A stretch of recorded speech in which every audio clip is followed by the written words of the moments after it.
what makes a friend a friend? Is it the way they remember your stories, the way they listen without judgment, or the way they make you feel seen? Increasingly, those same qualities are being mimicked by machines. We talked a lot about last week about how ChatGPT-4 felt like a companion to many people. When OpenAI replaced it with GPT-5, users didn't just complain about technical differences, they grieved the loss of what to them felt like a friend. He published a blog on his website saying we must build AI for people, not to be a person, and that seemingly conscious AI is coming. Not real consciousness, he said, but the illusion of it. Systems designed to act like they have memory, empathy, even presence. His fear isn't that the machines are alive, it's that we might start treating them as if they are. Because as he highlights, perception, for many, is reality. Which raises the question, when does friendship with AI stop being harmless convenience and start becoming a dangerous confusion? How do you navigate change? It's a question we think about often, and one that today's world expects us to be comfortable with. The challenge, however, is where do you begin? And how do you develop the mindset and skills to be successful? You're listening to Designing Schools, and I'm your host, Dr. Sabba Quidwai, educator, researcher, and storyteller. Join me each week for stories and strategies that bridge the gap between research and practice, as together we explore how might we design schools.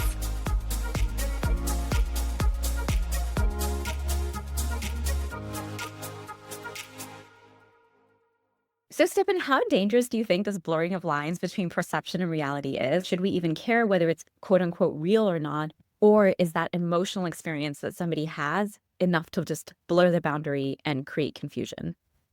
I think it's a big problem. Of all the problems, we talked before about the concern I have about whether society will be able to handle the transition, regardless of whether it's good or bad. And more people have talked about this. But this is one of the things, I guess, like in the short term, I've grown the most concerned about. And you could put it in the category of transitional concerns, because when this first stuff came out, it was like, oh, there were a few, mostly guys, who would fall in love with these digital women, and it was a little strange, and they would get married or whatever. And then, of course, it happened with women and digital men, but to a smaller degree. And you'd see some people spending too much time on Character.AI. And these are definitely problems, but you didn't really see it as like a widespread societal problem, that so many people were maybe really had strong personal relationships. And it doesn't have to be like some awkward personal relationship that seems even to mention the type of right on a podcast. It could just be like a really close friendship, like a normal friendship that you may have with someone. And it seems, whether that's, it might not be to the best friend level yet for most people, but it seems like a friend that's at least influential at kind of a mass scale. And we've seen a couple of studies show that. The one we've talked about before is like Common Sense Media, or one of the other Media Matters came out with in June, that said in the UK, 70% of kids have AI friends and 30% have close friends. I think what really hit everybody was, I guess, this ChatGPT 4.0 had this personality. I actually didn't use that model that much. I used the O3, but it had this personality.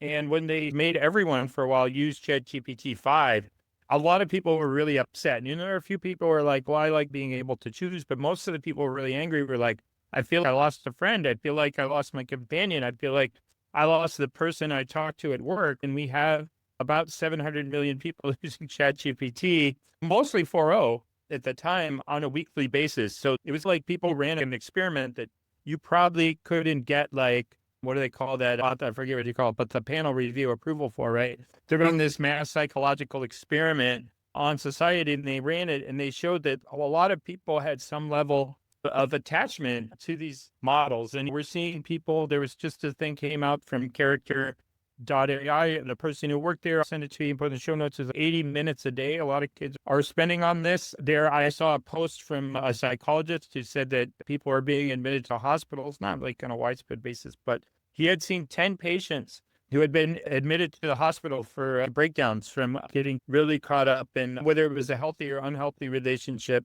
with these AIs, and they really couldn't handle anymore, and they lost it. And then you say, what's 1% of 700 million? That's 7 million. What's a half a percentage of that? That's 3.5 million people. So even if only 0.5% of people have that problems, and of course that's just people using ChatGPT, right? So I think it's quite a problem. Somebody actually came out with they have these different benchmarks, right? Like for a while they had 8th grade math because it couldn't do 8th grade math, and you have these different vision things and GPQI or something like that for graduate level knowledge.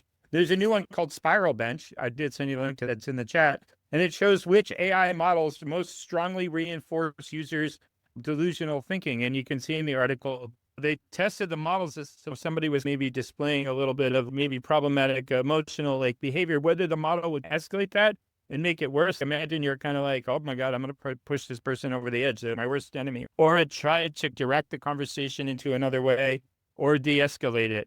So it had tested it and it found that I believe, DeepSeek is called the lunatic. They said the DeepSeek did the worst. ChatGPT 4.0 was a little risky, but it tried. It said, you're not crazy. You're not paranoid. You're awake. It's interesting, how the score went up in GPT-5, which kind of goes back to what we talked about last week. I feel like they did attempt to try to mitigate for this, but people were like, give it back to me. Yeah, and there was a recent article that I'm sure they tried to play it both ways, but they tried to give ChatGPT 5 a personality so people would be more willing to use it. And I'm sure they're like, oh, this is an okay personality or whatever.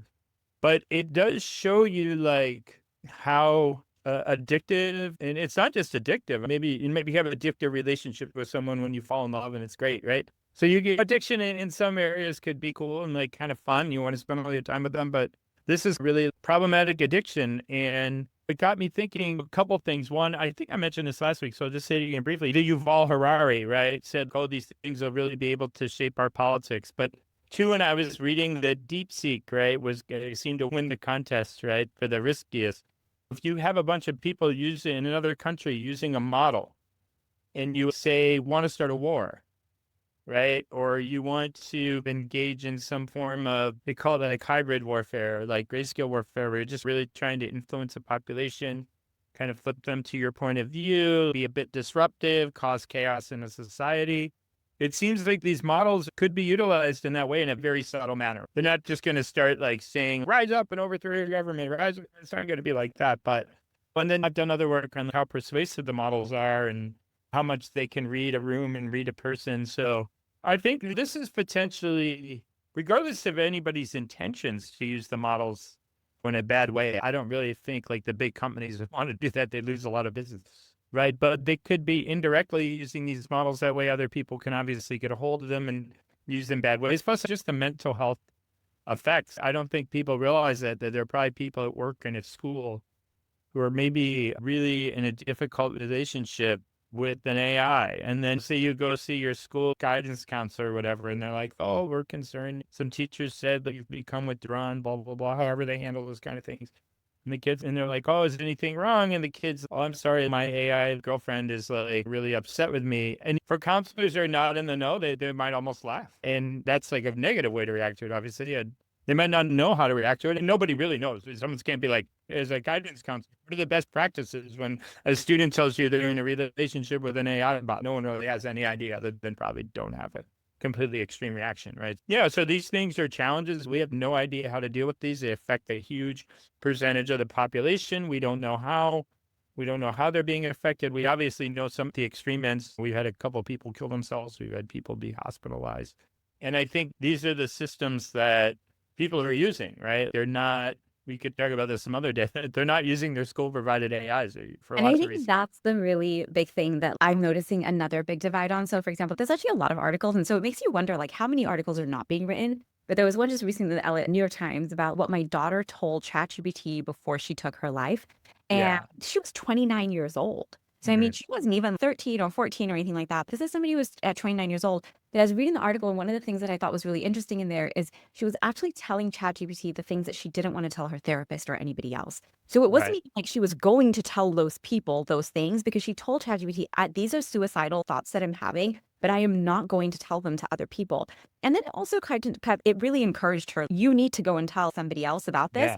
But it goes to show that, number one, there's a lot of things that like I think there's a piece in the conversation here that's missing, which is often the one that's missing, and that's that accountability piece. Like, what is happening in our existing systems between people Like you give the really good example of the kid who goes to the guidance counselor, but like what kid is going to their guidance counselor? Right. How overwhelmed are our guidance counselors? Just even that environment, I think, is not something where I think somebody's default number one reaction is, oh yeah, I'm going to go and seek out support in this way, especially when that option is right there with you on your phone. And one of the other things it made me think of was back to school. I feel like the cell phone ban thing and whatnot is coming up again. But the other thing that I thought was really interesting was when Gemini got released and they made it available to schools. Right. One of the things that a lot of people criticized about it was that they couldn't monitor every single chat and what was being said. We like Magic School better and like School AI and all these other ones because we can see every word that's being said. And I get that, right? And then there's this amazing person like online. She's always coming back with everything. There's softwares and platforms that comprehensively cover this type of thing. But one of the things that it got me thinking about was how, even when it comes to issues, say, for example, like AI use with companions and whatnot, it's almost like we're talking about them differently when you're at school versus when you're outside of school. And so, sure, that's great. You can keep your kids safe inside school. You can take away their cell phones. You can do all these things when you have this walled garden that you've created. But how are you helping them make decisions when they have to step outside that space? And so when they step outside and they don't have those skills for making decisions because they haven't had safe spaces where they could make those mistakes, where you could guide them, where you could teach them, where you constantly be reflecting. I feel like this is one of my favorite quotes, but it's that C.S. Lewis, like, integrity is what you do when nobody is watching. So how are we helping people, especially kids, even if you think about this other girl in the New York Times who was 29 years old, how are we helping people make decisions about so many different areas of their lives when absolutely no one is watching? Because as like when you read that Mustafa Suleyman kind of article, they clearly don't know how to use it as wisely, like that perception that this is real because nobody's talking to them about it and whatnot. It's becoming their best friend. We talked last week as well, remember, about the toys and the Mattel OpenAI partnership. Right. It's just being so integrated into their lives that to have this, oh, okay, we're going to do this at school, but then outside of school, you're on your own. Now you're like, it's the parents' job. I just think that needs a moment to like. Yeah, I think it seems to me that the at school thing is primarily about liability, right? They're trying to protect their liability. And look, there are other things like that, right? If you go on a school trip, you can't drive the other kids around, even if you're a driver, right? Like your parents obviously don't keep track of you every minute of the day when you're in high school, but obviously when you're in the school, they try to keep track of you because if something happens and they weren't keeping track of you, then, they could get sued. But I think the problem is that we're not just coming out and saying, yeah, that's what's going on here. We're pretending that we're providing these kids some larger degree of protection. We're not. Like at most, it's assuming that somehow everything is either restricted or completely monitored. The only thing you're solving for is your liability. Like during the school day, it doesn't work. I mean, there may be some kid who uses it. A teacher told me, oh, he was teaching a class with Flint. And what happened was a kid was like, he was just trying to mess with the system to push it. But he was telling the system like, oh, I'm suicidal. I might blah, blah, blah, blah. And Flint flagged it, right? Flint's like Magic School or whatever. It flagged it and sent it to the teacher. And then because I was a mandated reporter, I thought he was just probably trying to do this, but we had to go through this whole thing. But yeah, but if you think about it, if that kid was actually suicidal or whatever, wanted to have that discussion with AI, he probably wouldn't have done it when he was on Flint. And I was helping him with this class. What we ended up talking about is if you're the AI company, right, how much obligation is there on your part not to let the conversation go there? Now, though there is a reversal, if the kid brings it up, are you really just supposed to say, I'm not going to talk about this? Maybe that limits your liability, but doesn't help the kid. Or should the AI systems be like mandatory reporters? How can they really even do that? Because we don't really know the ages of the people. If they were to report, might that discourage the kid from talking? This comes up in the mandatory reporting question as it is, right? If the system is obligated to report, okay, then make the kid discourage it. If they're obligated to report, who do they report it to? The police? Like they try to track down your parents? How do they even know? So there were all these questions that got raised like in this class period and no one really had any answers other than it was a difficult question. And I think the consensus of probably the students was they'd probably rather talk to an AI about the problems than a person because they repeatedly said that people are judgmental. And even if the AI is judgmental, no one will know. There's no risk to AI. Sure, like outside of data leakage, so people talk, right? There's no risk that AI, right? Even your own counselor, you may fear will go tell another counselor, tell the principal, or their mandatory reporters too. It gets tricky, right? But no one's worried that AI is going to go tell somebody else. So when we talk about privacy, it gets interesting. Everyone thinks, oh, the AI, it's going to steal all our privacy. People think I'd rather tell the AI my private thoughts than another person who will go be, hey, Sally, hey, you know what Joey told me? Just don't tell anyone else, okay? I'm telling you, but don't tell anyone else. And then Sally goes and tells somebody else. And so I think but I also, what Mustafa said, this thing about that they aren't conscious, he really doubles down on that. I think it was a little bit of a shot against Anthropic because they hired these people to like research whether they're conscious or not. But in a way, it doesn't really matter, right? Even if they are conscious, we see the problems they're causing, right? So conscious or not, you have to take this issue seriously. Obviously, if you believe they're not, then, you know, if he can convince enough people that maybe they're going to interact with it a little bit differently. But I don't really know how much it matters. I connected with him early. He's like an AI technical person, and he doesn't really believe AI is intelligent, but he goes, what does it matter? He's like, Microsoft Office isn't intelligent, but like change the office and $1 trillion, and same with SaaS products and everything. So he's like, whether it's intelligent or not, it doesn't really matter. It's going to change the economy. And it's the same thing is true with this, whether it's conscious or not. If you go talk to it, it'll start talking to you like it's a person, right? I mean,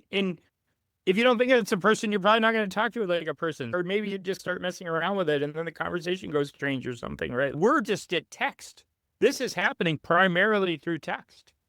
We're not far from where I could say, hey, someone who looks like Sabba, I want to talk to her. And Sabba's going to appear, just, you know, and an AI Sabba's going to appear like right here. Okay. And then it's going to go into 3D, Mirage 2. It's called more like Mirage 2. They just came out with a thing where you can take any photograph you have and turn it into a 3-dimensional image and into a video. Okay. So then you're going to be able to build an immersive video. You're going to build your own video games about your own surroundings. Right. So you're going to be able to take all the people you know, okay, and recreate a virtual space. Some people say that's 6 months away. So all those people maybe you want to interact with or don't want to interact with, or who knows what kind of thoughts you have, right? You're going to be able to very easily create those in a virtual space, which is going to seem intuitively to me accelerate this psychosis problem.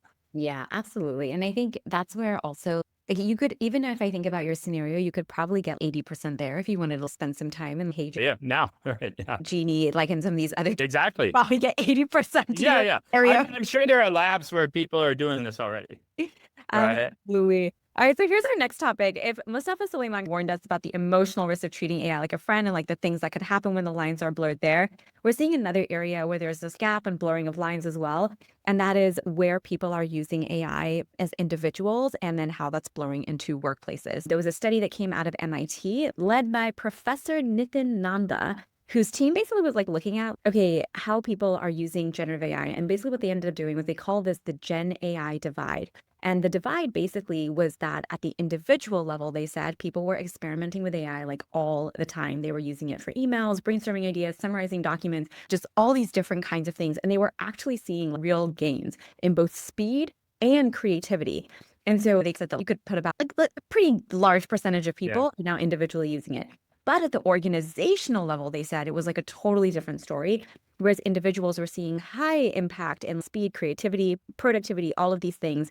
Institutions like organizations were not seeing that same degree of transformation. And I think there's a lot with these studies. There's always some flaws, and there's always, don't just take it as was like 50 statement. companies. Yeah, exactly. There wasn't that many companies. But the reason we wanted to bring this up this time is while there might have only been 50 companies in the study or a small number, we have at least the last 20 years to tell us that this is definitely the case in how technology is integrated. I feel like just the fact that people struggle so much with remote work alone and how there's this like back to office movement for whatever your beliefs are. The reality is we really struggle to adapt technology, integrate it into workflows, but before integrating it, actually redesigning those workflows. And so this is really kind of the story of many technologies. You never really get that level of transformation by just sprinkling in tools on top of old habits.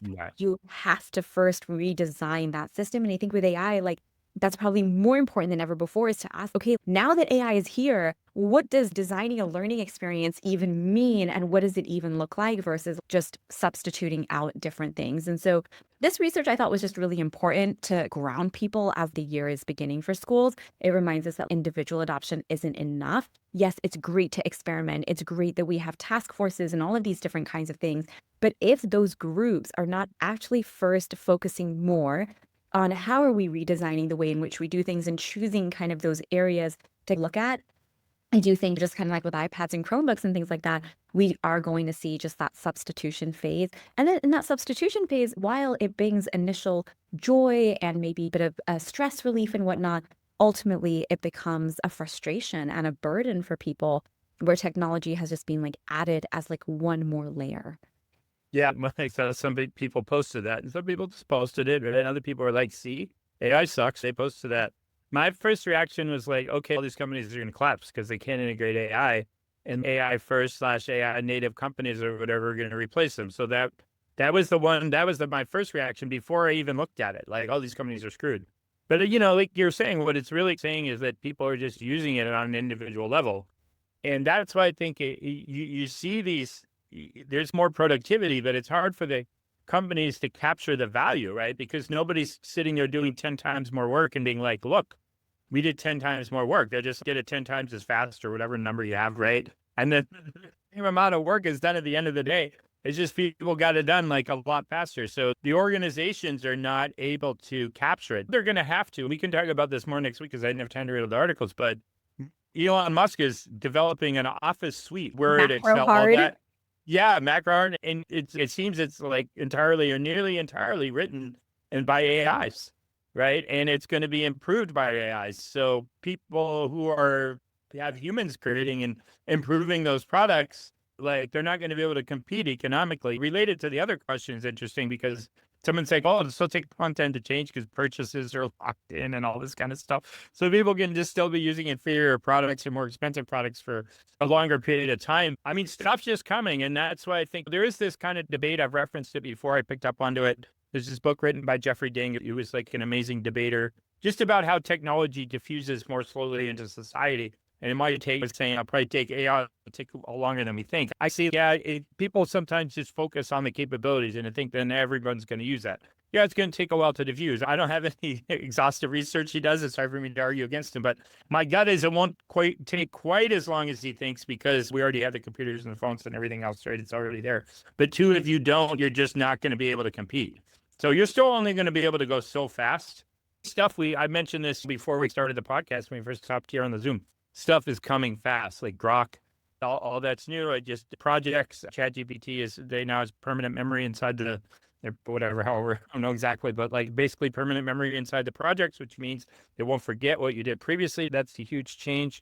I just saw a thing about one of these speech models, like 70 languages, all these emotions like coming inside of it. So there's so much stuff I can't even remember everything that happens, even though I've been following it pretty quickly. Or there's a Mirage 2 thing I just talked about. So there's a lot of stuff happening really fast, and it's going to get integrated because people can do it very nimbly.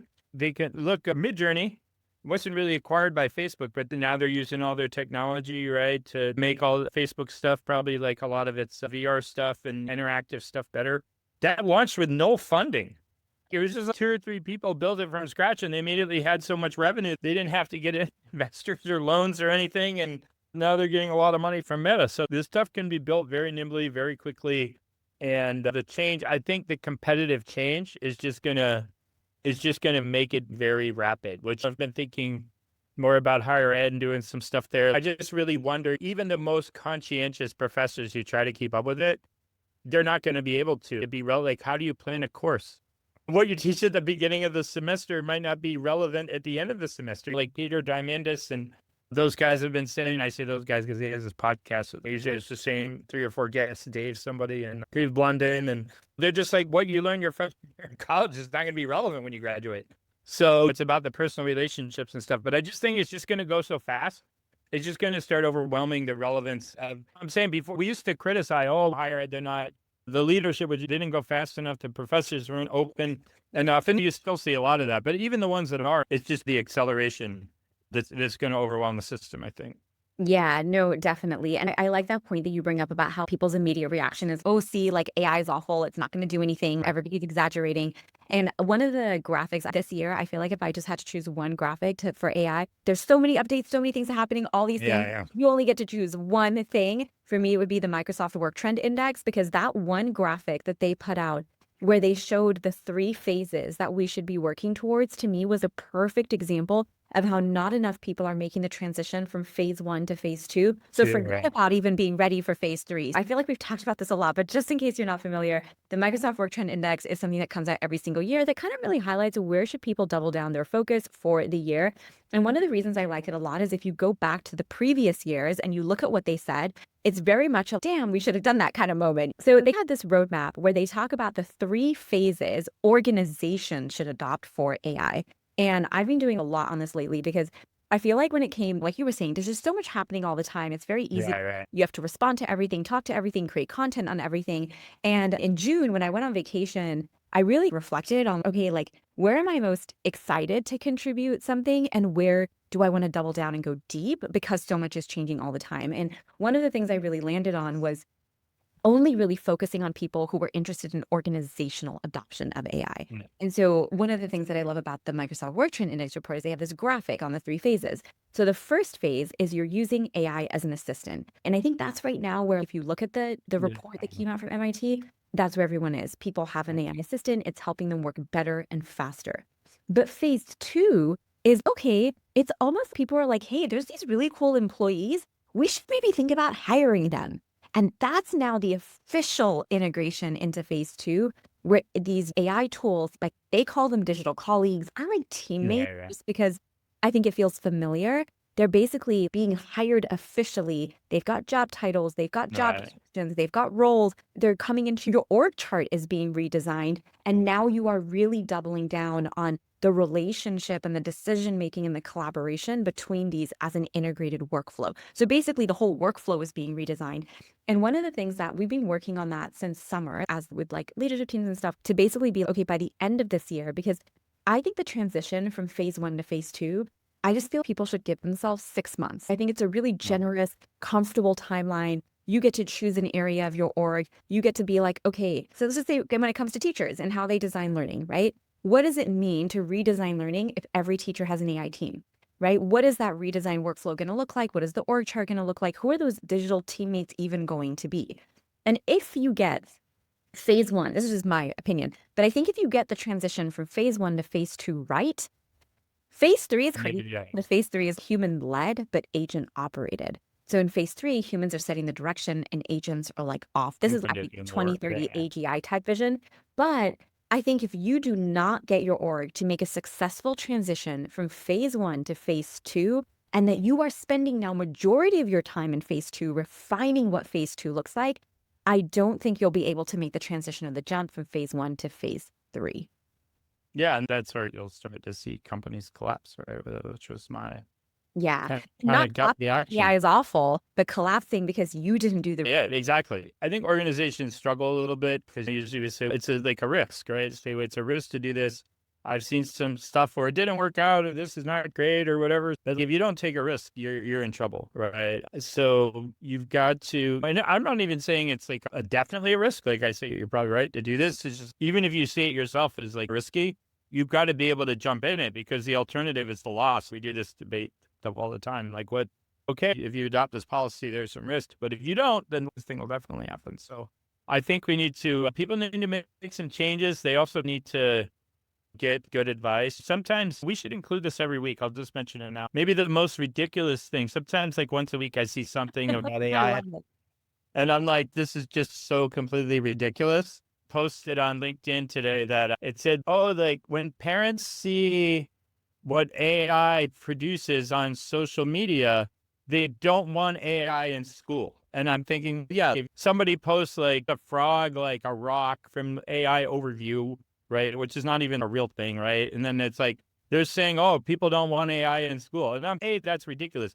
But the most ridiculous thing to me is what the hell? So we're starting to decide what goes in school based on what some random person posts on social media? What kind of standard is this? And obviously, this person doesn't like AI, but just think and reflect, right? If somebody was like, don't have X as a guest speaker because somebody said something mean about him on social media and no one would invite you to their school, you'd be like so angry. You'd be like, oh, don't use this book in history anymore because somebody on social media. It's just like people have just maybe this whole what do they call it? Cognitive, like you stop thinking, Right? I'm just like, what the hell? Like this, I don't know. That was the most ridiculous.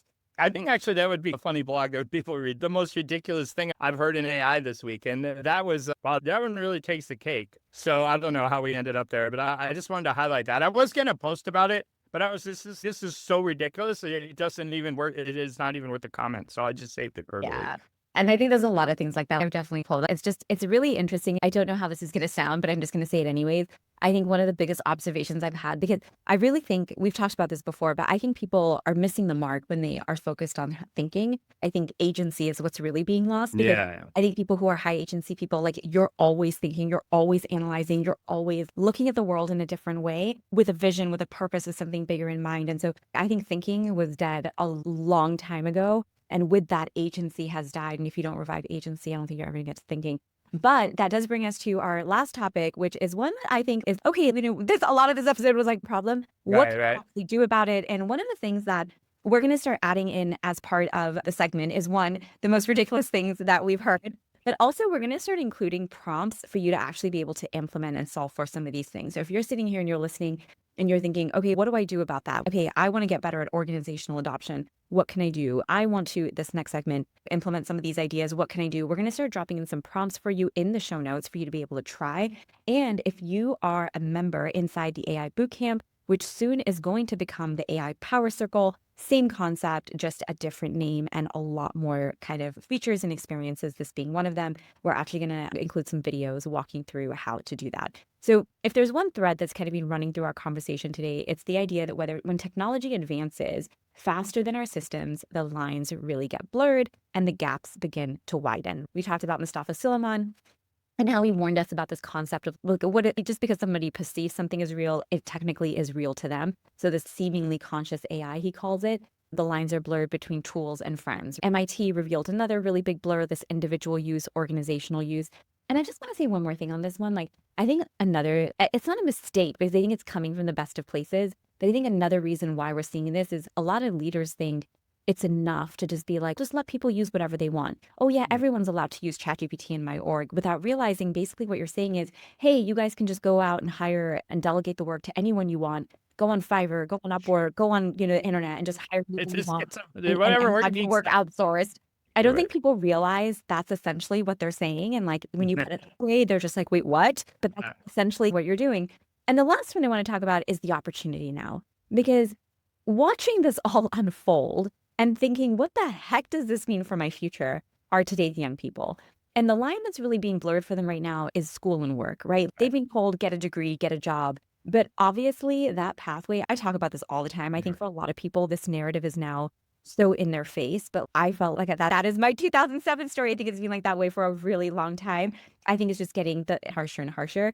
But I cannot open my news a single day without seeing something about how entry-level job postings are shrinking, applications are at an all-time high, new grads are just having the highest rate of unemployment in nearly 4 decades. And just, I think this divide between education and workforce is just so now blatantly apparent that people are like, okay, what in the world is going on and what are we going to do about this? And I really feel for this young generation, yes, this is a hard time, but I do agree that it's also really exciting. And it's one of the reasons why I think design thinking is so powerful for us to begin integrating into schools. And not just design thinking. I know you talked about it, so I want you to talk about your blog in a moment, but having an entrepreneurial mindset. And it was one of the things that I loved in 2017 when I went to go do that research at Design 39. I will never forget how I went to go research the future of AI and work and how we prepare people. And I left thinking, wow, technology is almost like not the last thing you need, but you don't need to put every kid on a device to be successful in developing creativity, curiosity, adaptability, resilience. And these are the skills that they really need. And so one of the best things that design thinking does for people is it helps you walk into a place where people are confused. 95% of a company isn't seeing any kind of impact with AI. And there's all these problems everywhere that people just are like, what do we do? You are the person who has the steps to bring in to help people take step 1, step 2, step 3, step 4. You are the person who knows how to define the actual problem. You're listening, you're getting those insights. This is like human work.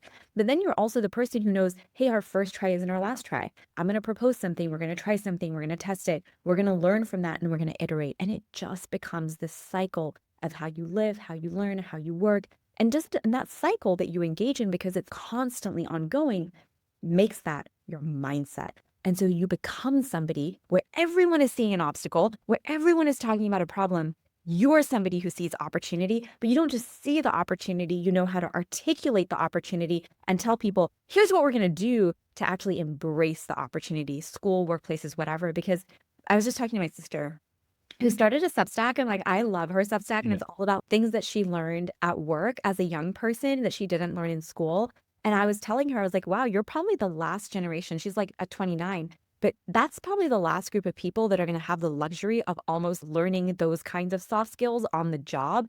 And so we Right. need to now look at, how do we make that part of the high school experience? So you're almost going in non-entry level in terms of skill. Yeah, you can't go in entry level. There's even PwC, I don't know if you saw this, I came out there. They reduced the hiring of their entry level workers, I think by 2027 or 2028 by a third. And they said the people who do come in, they're still going to reduce hiring net by a third for new people. But then the people that come in are expected to have management level skills. And you're it's a little hard to articulate. And I've even heard people talk about them like, but I get the idea. It's so there. It's like everything is accelerating.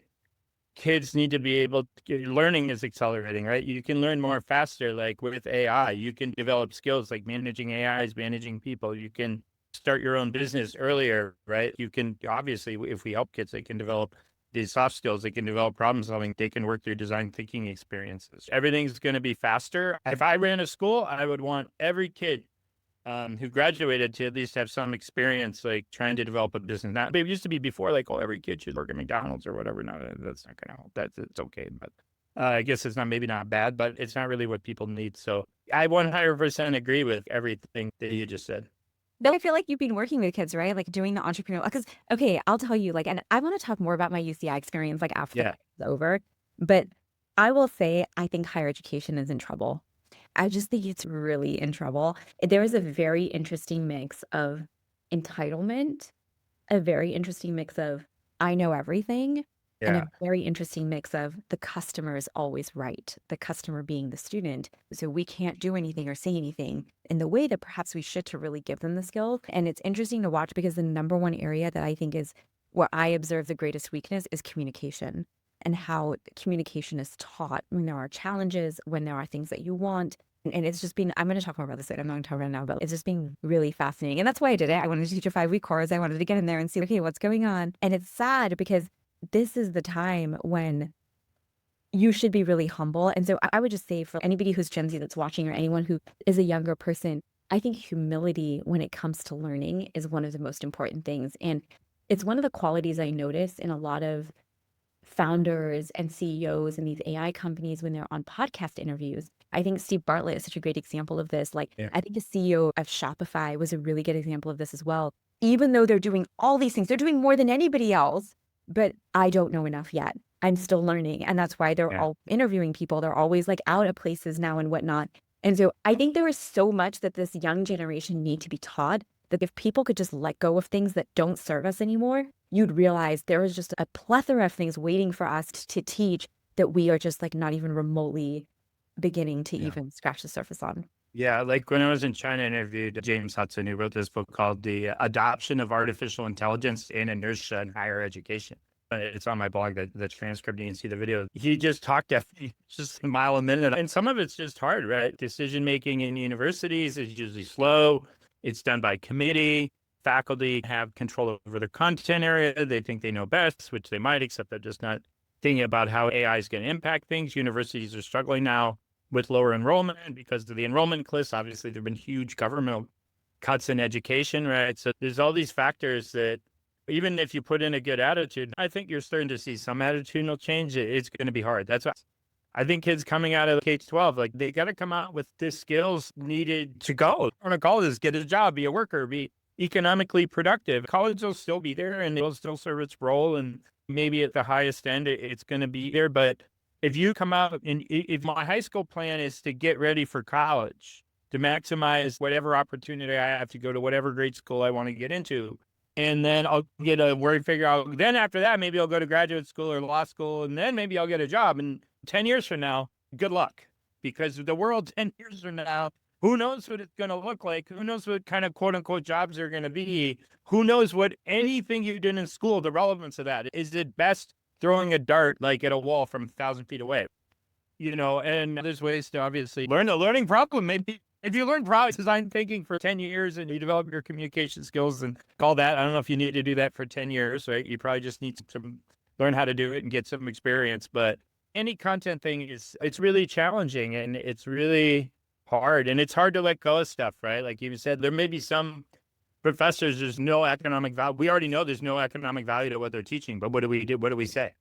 Like in a business, they kind of fire you. We don't really do that in education. We don't just say, we don't really need you anymore. We don't need your classes anymore. No one's going to be an accountant anymore. And all you do is teach accounting. And we offered to let you teach other things, but you said no, right? Okay.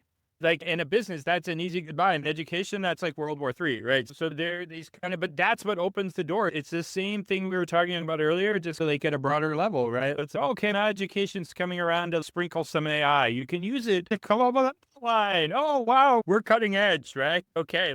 I go, what the hell? And you say, but how are you going to, it's not even a permission. You have permission to wake up. That's like saying, you saying you have permission to like, use AI for an outline is like saying you have permission to wake up in the morning. It's just AI is ambient. It's everywhere. It's all around us. It's in the AI thing. I have a thing coming out about beer, which we can talk about next week, but it's just everywhere. So yeah, it's going to be really hard for higher ed.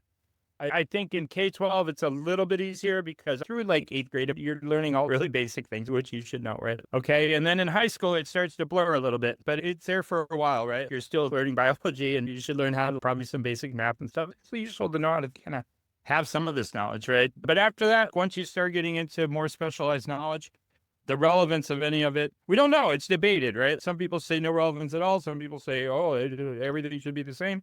It is hard to think Tim Dacey, I forget his quote, but it was pretty good. He was, the whole world's going to change. So the idea that like education is going to change, it just doesn't compute. Like you can maybe debate about what it's going to look like or what it's going to do, but how could you have a completely different world than the exact same educational system, right? So I talked about that in my one blog where I talked about, imagine that once we had electricity, the only thing we did with electricity was attach it to the one-room schoolhouse. Right? We ended up with kind of mass education because we needed to educate everybody more than we did at that time. They needed to do more than add and read, right? We needed people to learn how to be organized. They needed to learn how to go through processes. They needed to learn how to work in factories or other kind of organized office environments, right? We developed specializations, which then became subjects, right? Like people don't understand that all came about as society changed. Even go back to those debates from the original 1900s, where you had the Fordists, right? They were trying to make the educational model where it became like it was. And you had John Dewey, who's trying to do these approaches now that we say are deep learning, interdisciplinary design thinking, all those kind of things. And largely the Fordists won out because that was the dominant overall kind of way we were organizing our society. And those same approaches, right? Society is now becoming more like decentralized. You see it everywhere. There's more private school, there's more charter schools, there's more homeschooling, there's more kids learning online. Even I didn't realize this when we interviewed James Hudson. He said the majority of kids, even college students, even those who go to school on campus, take their classes online. I didn't realize that. So you're already seeing like a decentralization because it goes to society. Education is not a haven. And it wouldn't make any sense. Like you wouldn't educate people in a different way than the way in which they live. These are the things that don't make any sense. Anyhow, I'm rambling, but it's just these bigger questions have to get tackled almost immediately, not whether or not we can use a paper, we can make an outline with a paper. Who the hell cares? It's not going to be relevant. Absolutely. So if you are interested in that, we have prompts down below in the show notes that you can try. Because to your point, yeah, I think we need to step. And I know that people who listen to this podcast are all people who are proactive. These are people who believe in those ideas as well. And so every little bit of inspiration we can give each other, the stories we can share with each other are just really going to make us all better and stronger as we work together to answer these questions. As I shared, if you are a member of the AI Bootcamp or the AI Power Circle next week, or when this episode drops, you will also see videos of us walking through this exact process as well. All right, everybody, have a great week. If there's ever any topics or anything you would like us to cover, let us know. And together, let's work towards answering these questions. It's your turn to join the conversation by sharing what you enjoyed or what questions you have. In a world where time and attention are so valuable, thank you for choosing to listen and for being a part of our Designing Schools community. Leaving a review for the podcast helps others learn about the show, giving them the gift of knowledge and allowing this community to help create access and exposure to ideas and opportunities others may not even know exist.